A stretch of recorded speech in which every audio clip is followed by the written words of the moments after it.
জালসলাইন কাণ্ডে মুখ্যমন্ত্রী কিভাবে ক্লিন চিট দিয়ে দিলেন, এ নিয়ে প্রশ্ন তুললেন ডিওয়াইএফআইয়ের রাজ্যনেত্রী মীনাক্ষী মুখার্জি।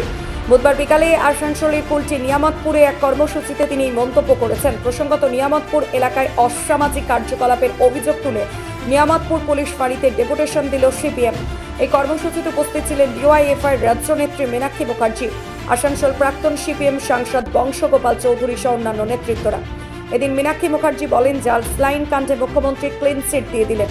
এদিন তিনি মোবাইলের ছবি দেখিয়ে বলেন, মেট্রিপুরের স্লাইনের ভেতরেই ফাঙ্গাসটা কি, আর তিনি বিধানসভায় দাঁড়িয়ে ক্লিন চিট দিয়ে দিলেন।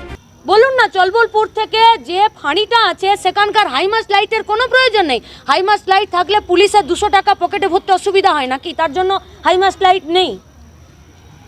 কোথায় অব্যবস্থা নেই? আর মৃত্যুর কথা বলছেন, আমাদের হসপিটালগুলো মৃত্যুপুরী হয়ে দাঁড়িয়েছে।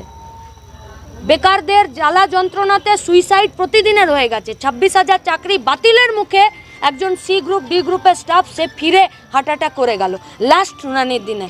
গোটা রাজ্য এবং দেশটা মৃত্যুপুরীতে পরিণত করে দিয়েছে তৃণমূল কংগ্রেস পরিচালিত এ রাজ্যের সরকার এবং বিজেপি পরিচালিত এদেশের সরকার। নিয়ামতপুর এলাকায় অসামাজিক কাজকর্ম, বিশেষ করে মহিলাদের উপরে ভোরবেলায় যারা বেড়াতে বেরোচ্ছে বিকেলের দিকে হামলা হচ্ছে এবং এই সমাজবিরোধীরা ঘুরে বেড়াবার সুযোগ পায়।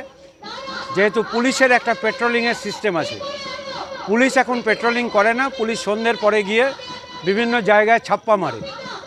আর এখানকার ন্যাশনাল হাইওয়ে এখন খুলে দিয়েছে, যত ওভারলোডেড ট্রাক আর সেখান থেকে টাকা পয়সা কালেকশন করে, এটা তৃণমূলের নির্দেশ। ওই ক্যামাক স্ট্রিট আর কালীঘাটে টাকা পাঠাতে হয়।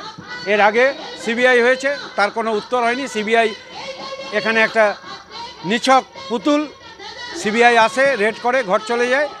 আর সিবিআইয়ের এই দুর্বলতা মানুষ বুঝে গেছে।